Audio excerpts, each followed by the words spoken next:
인생을 살아가다 보면 믿을 수 없을 정도로 뻔뻔한 사람들을 만나게 될 때가 있습니다. 다른 사람들을 속이는 걸 당연하게 생각하고 속은 사람이 바보라 생각하는 못된 인간들이 있죠. 제가 결혼한 집안의 시어머니 역시도 그런 잘못된 생각을 가진 인간이었습니다. 제가 40평생 사는 동안 어떻게 이런 이기적이고 추악한 사람이 있을까 싶을 정도였으니까 말 다 했죠. 그 시모에게 제가 통쾌한 한 방을 날리게 된 일이 있어 오늘 이렇게 사연을 얘기해 볼까 해요.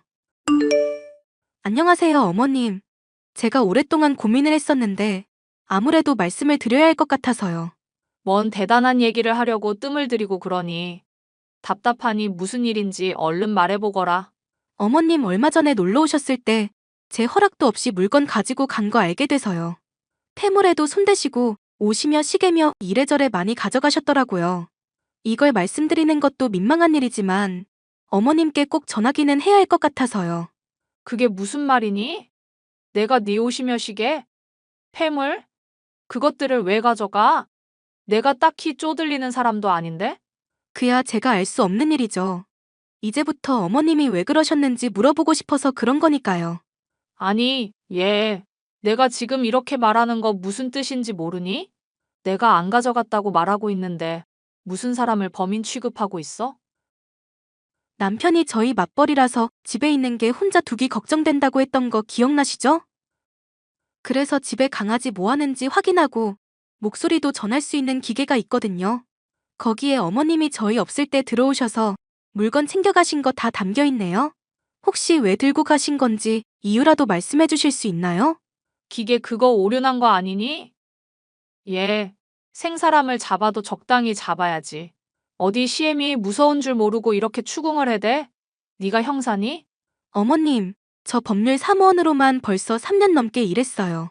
남편도 경찰 일하고 있어서 어깨너머로 듣는 얘기도 있고요. 이렇게 저희 없을 때 들어가서 물건 가져가시고 그러면 정말 곤란해요. 그래, 생각해보니까 내가 너희 없을 때 반찬이며 이래저래 챙겨주러 갔었던 기억이 있구나. 옷이며 폐물은 많이 낡았길래 수선해주려고 챙겨갔었던 거다. 이제 기억이 났구나, 네, 어머님 마음은 감사한데 앞으로는 그런 것도 미리 말씀을 해주셔야 해요. 안 그러면 도둑 들었다 생각하고 신고하게 될 텐데 그럼 인력 낭비잖아요. 그래, 듣고 보니 네 말이 맞는 것 같구나. 충분히 생각을 못해서 미안하고 앞으로는 꼭 알리도록 하마. 이해해 주셔서 감사합니다, 어머님. 시어머니는 손버릇이 좋지 않고 거짓말을 일삼는 분이었습니다. 저는 그래도 시모의 체면을 생각해 눈에 훤히 보이는 거짓말 역시도 참아 넘어가줬죠. 다행스럽게도 제 조언을 받아들인 덕분인지 몰래 집에 찾아와 물건을 훔치는 일은 줄어들었는데요. 대신 다른 못된 버릇이 생기고 말았습니다. 얘야, 나 어떡하니? 내가 친구랑 놀러 왔다가 지갑을 잃어버렸지 뭐니? 친구도 나도 둘 다 돈이 없어서 낯선 곳에서 늙은이 둘이 굶어 죽게 생겼다. 친구분도 지갑 잃어버리셨어요? 나중에 지갑 찾으면 돌려주신다고 하고 일단 친구분 걸로 해결을 하시죠. 애초에 내가 알아서 해결이 되는 거였으면 너한테 말을 했겠니? 나도 친구도 돈이 없으니까 너한테 연락한 거 아니냐. 네, 그럼 어디인지 위치 알려주시면 제가 모시러 갈게요. 지도 어플 키신 다음에 장소 불러주시면 될 것 같아요. 나는 번잡해서 그런 거 키고 뭐 찍고 이런 거 못한다. 다 됐으니까 나한테 돈으로 보내도록 해라. 아니요, 저 오늘 쉬는 날이라서 어머님이 말씀만 해주시면 금방 갈 수 있어요. 어디쯤인지 말씀해주시고 조금만 쉬면 모시러 갈게요. 친구분이랑 같이 저녁 한 끼 해도 되고요. 여기가 강원도인데 오긴 어디로 온다는 거냐. 됐으니까 돈으로 보내라. 돈은 나중에 내가 갚을 테니까. 어머님, 돈 저한테 갚는다고 해놓고 빌려가신 것만 벌써 500만 원은 되는데요? 이런 일이 한두 번이 아니니까 제가 걱정이 돼서 그러죠. 그러니까 내가 알아서 한다고 하지 않니. 말만 걱정한다고 해놓고 네가 시엠이 의심하고 있는 거 훤히 보인다. 왜? 설마 하니 시모인 내가 너 돈 뜯어먹고 입 싹 닫을까 봐 걱정되니? 당장 내일이라도 돈 줄 테니까 그런 걱정하질 말거라. 어머님을 의심하는 건 아니고 정말 걱정해서 드린 말씀이에요. 돈은 금방 붙일 테니까 잠시만 기다려주세요. 허구한 날 거짓말을 하면서 제 돈을 뜯어갔던 시어머니. 당연히 믿을 수 없는 말이라 생각하면서도 저는 돈을 붙였습니다. 어릴 적 어머니가 없이 아빠의 손에 홀로 자랐던 저였기 때문에 시어머니가 가끔씩 보여주는 인정에 목이 말라 있었기 때문이죠. 시어머니 역시도 제가 돈을 붙이기만 하면 세상 둘도 없이 친절하게 저를 대하셨고요. 내가 오늘 너한테 돈 붙였으니까 확인해 보거라. 그동안 빌린 돈 아주 깔끔하게 다 갚았지? 네, 어머님. 무슨 돈이 있으셔서 이렇게 또 돈을 다 주시고. 사실 전 그냥 어머님 용돈 삼아 드린 거라 생각하고 있었는데요. 얘가 말이나 못하면 밉지는 않지. 너 그동안 어머님 꼬박꼬박 단어만 갖다 붙였다 뿐이지 완전 사채업자 뺨치더구나. 내가 그것 때문에 악몽 꾸다가 너한테 돈 갚은 거 모르니? 에이, 어머님도 무슨 말씀을 그렇게 하세요. 전 그냥 어머님 걱정돼서 그랬던 건데, 맘 상하셨으면 제가 맛있는 거 사드릴게요. 사주겠다니 거절은 하지 않는다만 앞으로는 내가 뭐 돈 좀 빌려달라고 할 때 따지지 좀 말거라. 돈 없는 상황에서 힘들 때 딸처럼 생각하는 네가 그러면 정말 심란하니까.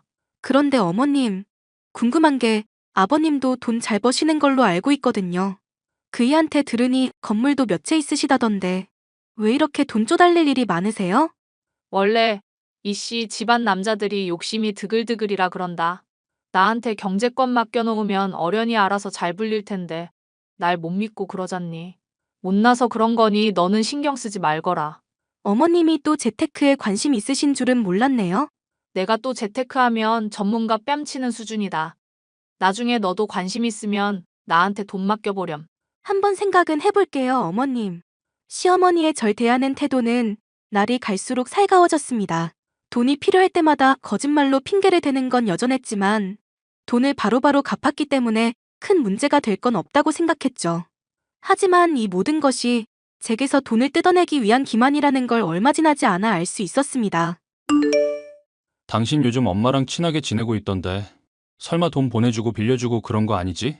어머님이 돈 빌려가시면 바로바로 갚으시고 잘해주시는데 옛날에야 내 돈 빌려가 놓고 안 갚고 그러셨지만 요즘에는 안 그러셔. 당신 왜 우리 아빠가 엄마한테 경제권 안 맡기는지 모르지? 그게 갑자기 무슨 소리야? 달리 뭐 이유라도 있어 그런 거였어? 엄마, 옛날부터 남자든 도박이든 뭐 하나에 미치면 주변 안 돌아보고 횟가닥 눈 돌아가는 사람이었거든. 에이, 친엄마 아니라고 말을 너무 함부로 한다. 우리 신랑. 아무리 계모라도 그런 말 들으면 서운해하실걸? 나도 엄마 어지간하면 정부치고 좋게 좋게 말하고 싶어. 근데 엄마가 이제까지 저절로 온 일이 있는데 어떻게 그러겠어. 아빠 건물 지금 세 채인가 되는데 엄마만 아니었어도 다섯 채는 됐을걸? 어머님이 그 정도셔? 거짓말로 아빠한테 이거 해달라 저거 필요하다 맨날 돈 뜯어갔었는데 알고 보니까 도박하고 어디 제비 같은 남자랑 바람핀 거더라. 그때 이혼하겠다는 거 울며불며 매달리고 하도 사정사정을 해서 아빠가 그나마 용서해 준 거고. 그렇구나. 그런데 옛날이랑은 다른 게 돈을 꼬박꼬박 잘 갚고 계신데? 만약에 도박에 진짜 뭐 바람이라도 나신 거라면 어떻게 그래? 그때 아빠가 엄마 친구분들한테 대신해서 돈 다 갚아주면서 탄식했던 수법이 있거든. 왜 사기꾼들이 실로에 싸울 때 자주 쓰는 수법 당신도 알잖아. 설마 돈 빌리고 갚으면서 점점 액수 늘리는 거? 여보, 나도 그런 범죄 잘 알고 있는데 이건 어머님이잖아. 설마 어머님이 나한테 사기를 치려고? 10년지기 고향 친구한테도 사기쳤던 사람이 엄마야. 내가 엄마 보기 괜히 불편해하는 게 아니라니까? 같이 사는 아빠가 보살이지, 보살이야. 남편의 말을 듣고 보니 어째 이해가 가는 대목들이 한둘이 아니었습니다. 초반에 이런저런 핑계며 거짓말들로 제 돈을 뜯어갔던 것부터 집에 몰래 들어와 물건을 가져간 것까지 정상적인 모습은 아니었으니까요.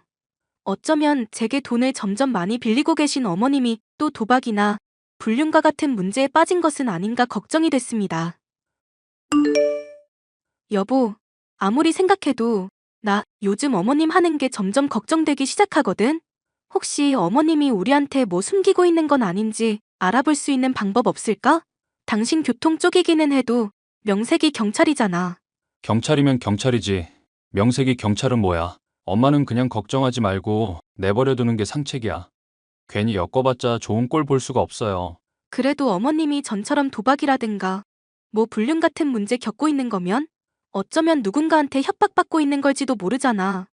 다 떠나서 어머님 문제 심각해져서 전처럼 배상할 일 생기고 그러면 아버님 속도 상하시지 않겠어? 난 그냥 엄마가 사고한 건 터뜨려서 확 이혼했으면 하는 바람이다. 뭐가 됐건 오히려 당신처럼 생각하면 더더욱 파헤쳐봐야 하는 거 아냐? 아빠 잘 뵈러 가지도 못하고 우리는 우리 사는 걸로 바쁘잖아. 괜히 깠는데 큰 건 나와서 이혼이라도 하게 되면? 솔직히 이혼했으면 쉽긴 한데 한편으로는 아빠 불쌍하기도 할 것 같아서 그래. 그게 걱정이었어. 아버님처럼 중후한 분은 또래 나이 여자분들한테 인기 많어. 요즘에는 황혼 이혼, 황혼 재혼도 옛날처럼 드물지 않다더라. 몰라. 그럼 당신이 도와달라는 거 있으면 말해봐. 범죄 아닌 선에서라면야 내가 최대한 도와줄게. 됐어. 당신 미적지근한 거 보니까 내가 알아서 하는 게 차라리 낫겠다. 내가 어련히 알아서 잘해줄 테니까 굿이나 보고 떡이나 드셔. 시어머니가 아주 큰 잘못을 저지른 게 아닌 이상 저는 용서하고 묻어줄 생각이었습니다. 시어머니를 위해서가 아니라 그런 사람이라도 남편에게는 엄마였고 아버님에게는 아내였으니까요. 하지만 조사를 진행하면서 알게 된 사실은 경악을 하기에 충분했었는데요. 몰래 시어머니를 따라다닌 지 채 한 달도 되지 않아 바람을 피는 것부터 저를 비롯해 여기저기서 뜯은 돈들을 상간남에게 갖다 바치는 걸 알게 됐기 때문이죠. 하지만 저는 이런 시어머니의 행동이 어쩌면 협박 때문일지 모른다는 가능성을 떠올렸습니다. 어머님, 사랑하는 어머님, 저랑 간만에 술 한잔 하실래요? 어머님한테 제가 용돈도 많이 드리고 오랜만에 이런저런 얘기나 하고 싶어서요. 용돈 준다니 나야 거절할 이유가 없지 않겠니? 술은 내가 집에 사들고 갈까? 아니면 네가 집으로 올래? 아버님이며 남편이며 보는 눈도 있는데 어디 놀러가서 한잔해요, 어머님. 여자끼리 놀러 간다고 하는데 남자들이 뭐 어쩌겠어요. 좋은 생각이구나.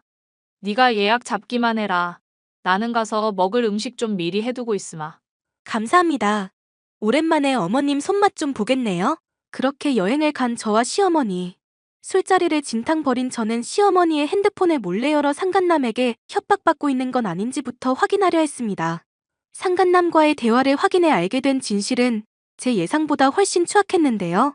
상간남과 오래전부터 바람을 펴왔었고 남편이나 시아버지를 돈줄로 생각하는 것은 물론 저를 완전 바보로 취급하고 있었더군요. 조만간 제게 1억 정도 뜯어낼 예정이라며 희희낙낙 웃기까지 하면서요. 이렇게 이기적이고 뻔뻔한 인간을 진심으로 걱정해줬었다니 저 스스로가 너무 한심해 눈물이 날 지경이었습니다. 며느리야. 나 정말 너무 심각한 일이라 지금 손이 떨리는구나. 병원에 확인을 해보니 내 수술비가 1억이 든다지 뭐니? 1억이요? 그래, 수술 안 하면 죽는다잖니. 당장 1억 좀 빨리 보내다오. 응? 아버님이 저보다 돈 훨씬 많으시잖아요. 그걸 왜 하필 저한테 말씀을 하시는지 모르겠네요. 민우 애비한테 말했다가 뒷목 잡고 쓰러질까봐 그래.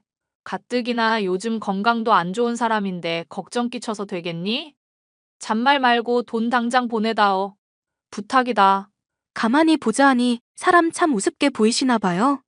뜬금없는 얘기도 정도가 있지. 갑자기 수술비 1억을 달라 하시고 수술비 없으니까 차라리 그냥 죽으시는 건 어떨까요?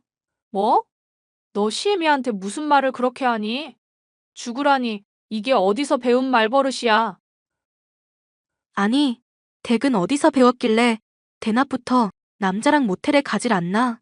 며느리한테 1억이나 사기를 치려고 하시는데요? 너 그게 다 무슨 소리야? 내가 남자랑 뭘 어째? 저 배울 만큼 배웠고 어머님이 생각하는 것처럼 만만한 사람 아니에요. 이제까지 말도 안 되는 거짓말인 거 알면서 속아줬던 거지. 정말 멍청해서 속은 것도 아니고요. 진정하고 잠깐만 나랑 얘기 좀 해보자. 응? 그이나 아버님한테 어떻게 전할까 고민하고 있었는데 하는 꼴을 보니까 그냥 시원하게 까발려야겠다 싶네요. 그동안 사람들 기만하시고 거짓말한 죗값 톡톡히 받으셨으면 좋겠어요. 아가, 잠깐만 기다려보라니까. 내가 무슨 잘못을 한 건지는 모르겠지만 일단 빌게.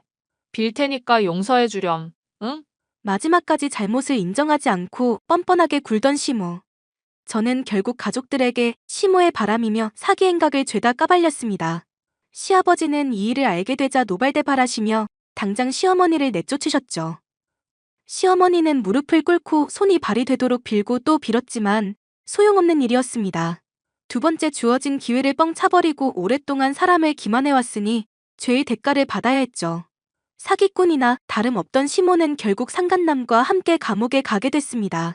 파헤쳐보니 상간남과 함께 시아버지의 재산을 몰래 빼돌린 것부터 이래저래 저지른 죄가 많았기 때문이었습니다. 시아버지는 결국 시어머니와 이혼하게 됐고 한동안은 많이도 적적해 보이셨는데요. 다행스럽게도 최근에는 좋은 분을 만나 교제를 해나가고 있는 것 같습니다. 이런 시련을 겪고 나니 세상에는 기회가 주어짐에도 뉘우칠 줄 모르는 뻔뻔한 사람들도 있구나. 그런 생각을 하게 되었는데요. 사연을 듣는 분들의 주위에도 이런 뻔뻔한 사람들이 아마 있으리 생각이 듭니다. 거짓말을 하고 뻔뻔한 사람들에게 받은 상처가 있으신 분들에게 제 사연이 조금이나마 위안이 되었으면 좋겠습니다.